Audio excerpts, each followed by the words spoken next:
Welcome to the second video of the Lost Mine of Phandelver. Having seen the first two chapters of the adventure, we're going to proceed with the third one called The Spider's Web. The players have already spoken to all the important people in Phandelver, and they will set out into the forest and hills their investigation led them to. So far, they should know the following. Sister Garael wants the players to seek out the Banshee Agatha in the ruined town of Conyberry and ask her about Bowgendle's spellbook. Darren Endermath wants the group to find out who is lurking near the old Owl Well. Quailin Alderleaf has sent them to the old town of Thundertree to consult with the druid Radoth about the location of Cragmaw Castle and the way of Echo Cave. Townmaster Herbin wants the orcs out of Wyvern Tor, and Sildar Hallwinter wants Cragmaw Castle found and also needs the whereabouts of his lost friend Gundred. Getting into the spider's web, depending on how the players want to proceed, they will head into the following important sites. First, Conyberry and Agatha's Lair. A sacked by barbarians town is the current home of the Banshee, a powerful creature that will not fight the players even if they are disrespectful or aggressive towards her. She will simply disappear and never reveal herself to the group again. Of course, there is plenty of room to teach disrespectful players a lesson, engaging them to a combat that obviously they cannot win. If they're polite and present the Banshee with a gift given by Sister Garael, she will be talkative. If they talk about the spellbook, Agatha would tell them that it belonged to the necromancer named Chernoth, however she is not aware of the locations of the book. Of course, the adventurers being adventurers might decide to ask something of their own.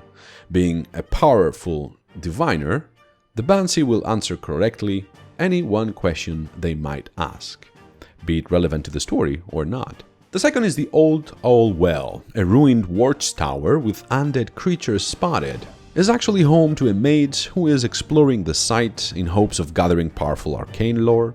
A dozen zombies have been raised by the wizard to safeguard the area. If the players get in the fight with the zombies, Hamun Kost, the evil mage, will appear and ask for the meaning of this.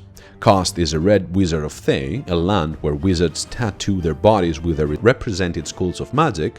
I do hope soon to do a video about the famous locations of Faerun and their lore, and Kost will be conversational as long as the players don't attack him. He needs something and the group seems like a good candidate for what he has in mind. He wants the orcs of Wyvern Tor removed, since they are standing to become a nuisance to him. And also wants to ask Agatha the Banshee a question about who built the Old Owl Well. If the players have not asked any question to the Banshee before, they might help the wizard out. Otherwise, taking care of the orcs will do for him as well. Of course, there is always a chance they want to fight the mage with the 12 zombies. It's not an impossible fight, but definitely a fight that needs preparation and strategy from your players. Then we have the Ruins of Thundertree, the most interesting side quest of the adventure. This part has given me some really fun times and a couple of TPKs to players that they were not wise enough. Thundertree is an abandoned village, once a prosperous community and now destroyed by the eruption of Mount Hotnau. In the wake of the natural disaster, a plague of strange zombies swept over the area, killing and driving off those who survived the eruption. Here the group can find the druid Radoth and some cultists that are worshipping a dragon who wants to claim Thundertree for his domain. In the ruins, the players can find a couple of twig blights, some treasure covered in more twig blights, 4 ash zombies created by the eruption, the druid who has the location of the Cragmaw Castle but will not give out the way of Echo Cave location as easily. If they're willing to prove themselves to him and chase off the dragon that is terrorizing the area, then he will most certainly share these secrets with them. 8 more twig blights, 2 giant spiders in a web-filled house, the dragon tower where a young green dragon named Venomfang has claimed, a couple of ash zombies, 5 more ash zombies, 6 twig blights, and 6 human cultists are found here. The cultist encounter is a really interesting one. The leader of the cultists will try to convince the players that they are here to kill the dragon. The players will have plenty of shots to catch them lying, but if they won't, something that a couple of my groups fail to do, they are willing to find themselves in a really bad spot. The cultists will take them to the dragon tower to kill the dragon, but when the fight erupts, the cultists will turn in the players and offer them as a tribute to him. So now the players will have the dragon and the cultist to fight. A poor position in the beginning here and some bad rolls might lead to a TPK, so be warned. Still, the face of your players when the leader of the cultist Fabric will turn to the dragon and scream just before he would supposedly attack him, "Oh great one, I bring you a sacrifice that fits your excellence. Bathe in their blood, kill them all for Venom Fang," will be priceless. Then we have the Wyvern Tor. Marching on, the players will find themselves at the landmark known as Wyvern Tor. It used to be the home of some vicious wyverns, now cleared by brave adventurers. The Tor is currently the camp of a band of orcs and their ogre ally. The group can spot a lone orc on sentry duty at a cave that holds Brugor, Axebiter, and 6 more orcs along with a filthy ogre named Gog. Nothing of importance happens here, but I have found more often than not that some of my players would have some open business with orcs from their backstories, so this part can be easily adapted by you to work as a plot line for your overarching storyline. Finally, the group will find the location of the castle. The castle that holds the poor dwarf they are seeking, along with a salvageable castle for them if they manage to clear it from its vile occupants. There are plenty of entry points into the castle. Depending on which they pick, the players will deal with the following. If they're stealthy enough, the sentry goblins might not spot them. If they do, arrows will come flying from the slits and the alarm will be raised. If the alarm sounds, hobgoblins of rooms 6 and 4 will head to fight near the trap and await the players. 2 goblins in each of these rooms are waiting, and 3 more goblins in here. Sildur's gear can be found in this room, and 4 goblins are encountered here. 7 goblins with their leader Yeg are waiting in this room, and a Greek is hidden. 3 more goblin in filthy robes will worship Maglubiet, the god of goblins, and 2 more hobgoblins can be encountered. An owl bear is in prison here and can be taken advantage if used properly, otherwise a really difficult fight for the group will unfold. Finally, we have the King's Quarters, where King Groll, along with his wolf Snarl, is talking with Doppelganger disguised as a drow. Virith is a messenger from the Black Spider. He came to collect the dwarf and the map of Wave Echo Cave from King Groll, who wants to sell it rather than hand it over. So they are negotiating a price. If the alarm has been sound, Virith will hide and await for the intruders to enter before he attacks. King Groll holds Gudred as hostage and he is threatening to kill him. Hidden under the Groll's bed is the map neatly stashed away. The last thing that will happen in the location of the castle or the way back to Phandalin is that the group will meet the returning warband of a hobgoblin squad.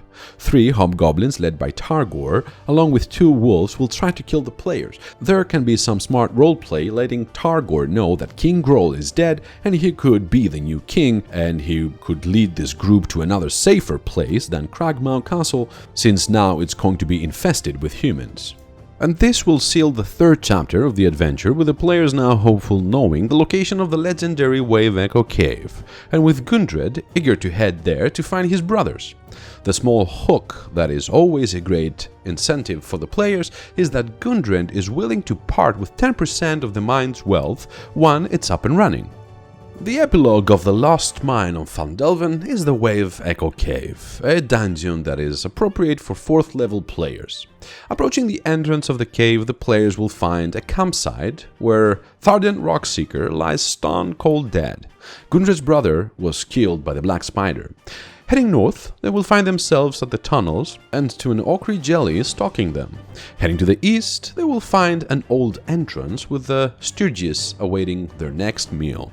9 skeletons lurk in the shadows, and 3 ghouls are gnawing on ancient bones and seeking for some new ones to replenish them. A fungi-infested room awaits with poisonous gas spreading if anyone tries to cross it. 7 ghouls, hungry and ready to devour the players in an interesting terrain that can be taken advantage of. The pool that holds the remains of a dead wizard with multiple arrows embedding him, holding a magical wand and leaving the players with the question, should we get in there to get it or should we not? Letting them ponder with a dreaded scene and the ominous wave-like echoes of the northeast side of the cave looming over them will give you a really fun opportunity messing up with their heads. 5 bugbears are resting at the barracks. 8 of the fallen dwarfs come back as zombies, and a devastating Flameskull, a once servant of human wizard, continues to protect the Forge of Spells. In the wizard's quarters, Morsmek the Wraith can be found. He is a terrifying creature that can be reasoned, however. If the players are willing to part with some of their magical items, the Wraith might spare their lives. He is open to trade some items for gems and gold, but not his magical items, which are tucked away.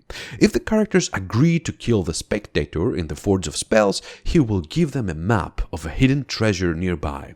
This is a very nice future plot for your players to investigate, and of course a way for you to link other future adventures. Finally, the group will arrive at the Forge of Spells.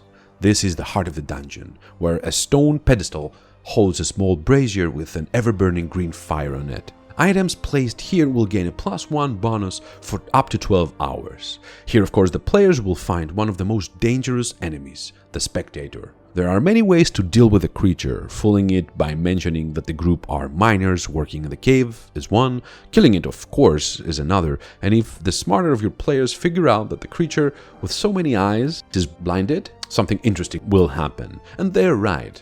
He will disappear back into his plane of existence. The room holds the Lightbringer and a Dragon Guard, 2 really powerful items for your players. The room that creates the repeating wave crashing sound is here. The booming of it is heard periodically all around the cave. 3 bugbears with a doppelganger are working here, and if encountered, the doppelganger will try to head to room 19 and warn the black spider about the invasion. Leaving us with the last fight of the dungeon, the big bad boy of the Lost Mine, Nesnar. He can be found here along with his 4 giant spiders. If the group ain't too careful and the doppelganger or anything else warns Nesnar, he will be hiding invisible in this room, giving him the edge at the beginning of the combat. Nez is an interesting bad guy. He is an intelligent drow that is keen to talk to the players. They, after all, managed to find him and perhaps even clear this place, something he could not do all this time. He has plans and he is prepared to trick the players into sharing their own. He will do and say anything to take advantage of the players or simply mislead them until it's the best time to attack. As a game master, you have all the freedom in the world to plan ahead of time how you want to play Nez, making him promise treasure or power to gold and power-hungry players, promise them he could repair the Forge of Spells and permanent magical items can be produced, tell them about his plans to build a network of spies in big cities, and with the gold they can make from here they will become great landowners and perhaps even mayors. The sky's the limit, and your fantasy in that sense. I know for a fact that with all the groups I have reached this point, I never played him the same way, because my players have different goals. If combat is the last resort, he will use all of his canning to kill the players. If killed, the key for room 20 can be retrieved, along with Nundro, the last Rockseeker brother, alive, but in a terrible condition. And that's how the Lost Mine of Phandelver will come to an end. If the players played their cards right, they will have killed the Black Spider and saved the Rockseeker brother. They will have cleared the cave and they are ready to get busy with the dwarves in a village that will be bursting with life. They have all the freedom to expand on the hooks they have, and of course a couple of locations to take as their own.